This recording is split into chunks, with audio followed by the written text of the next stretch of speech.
Bonjour les amis. Alors on continue notre évangile de Matthieu chapitre 8, les versets 23 et 27. Alors, bon, en fait c'est un épisode, hein, c'est le fameux épisode qu'est Jésus dans sa barque qui calme la tempête. Donc vous savez, on a déjà eu la version de Marc, nous l'avons lu en janvier dernier. En plus ça a été repris par Luc et par Matthieu, donc...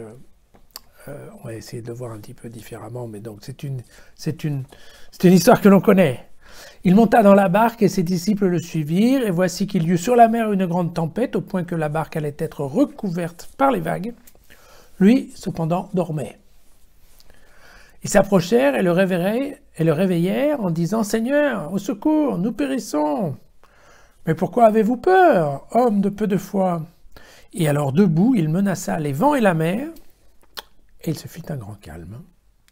Les hommes s'émerveillèrent et ils disaient « Quel est-il celui-ci pour que même les vents et la mer lui obéissent ?» Bon, voilà, c'est un classique. Alors, ce classique-là, en fait, si on veut comprendre, il faut qu'on aille lire le prophète Jonas. Vous savez, c'est une très belle histoire, on se souvient souvent que de la partie de la baleine, mais en fait, l'histoire est un petit peu plus compliquée.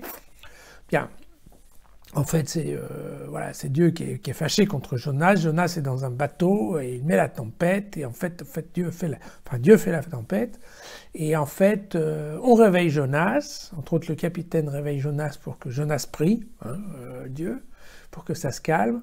Et Jonas dit tout de suite, oui, mais c'est pas ça. La question, c'est que Dieu est fâché avec moi. Donc, balancez-moi dans la flotte et vous allez voir, ça va se calmer. Voilà. Et donc c'est en fait ce qui se passe, voilà. Et il est évident que là il y a un point tout à fait similaire, hein, puisque là encore on a une tempête, des gens dans la barque, des marins qui ont peur, et un Jésus comme un Jonas qui dort au fond tranquille sans se préoccuper de rien, voilà. Et puis bien entendu quand il va être réveillé, eh bien la tempête va se terminer, donc il s'agit bien de secourir des gens qui sont en risque, en péril de vie. Alors le deuxième texte, et celui-là on va lire dans le détail qu'il faut comprendre pour lire ce passage, c'est le psaume 107. C'est un psaume ancien qui est sur les œuvres du Seigneur. Donc je vous en lis juste un petit peu pour que vous compreniez bien le rapport qu'il y a.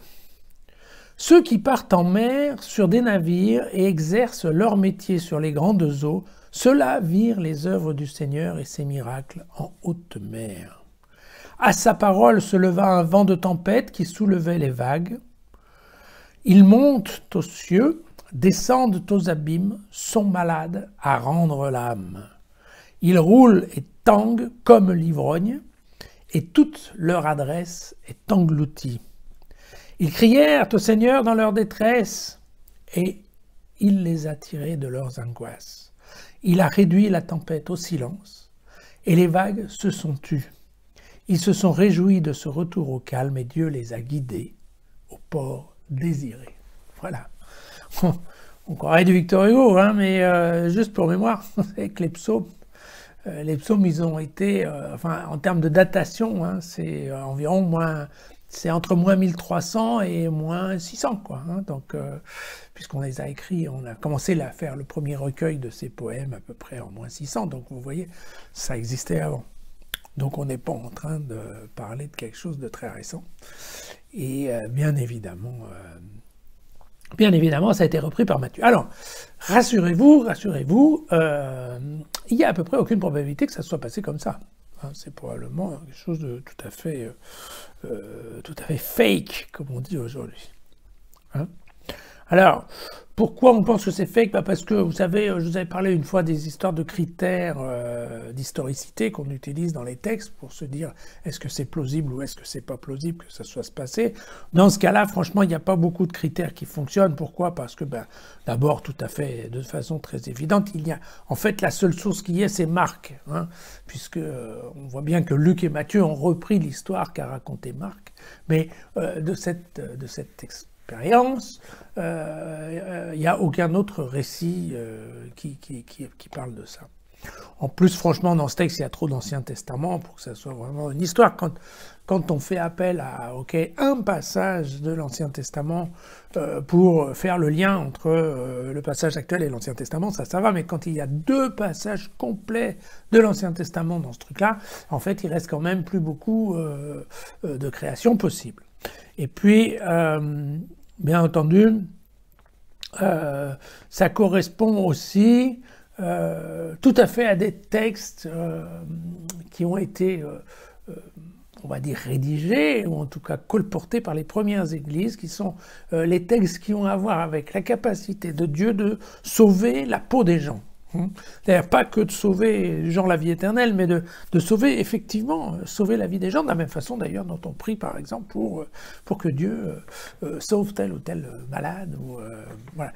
Et en fait, donc à ce moment-là, vous voyez, ça correspond typiquement à des textes qu'il y a dans les Actes des Apôtres sur par exemple la libération de Pierre quand il est en prison, ou le sauvetage de Paul quand il est en mer, vous savez, et qui va se retrouver sur la petite île après la tempête.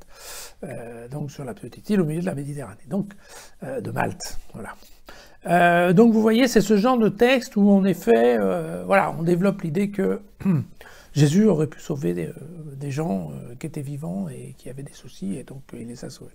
Bon.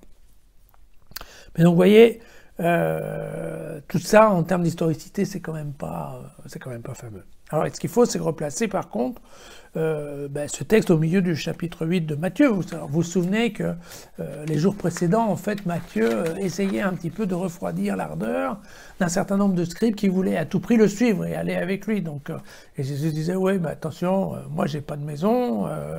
Enfin, bon, vous vous souvenez l'évangile de la dernière fois.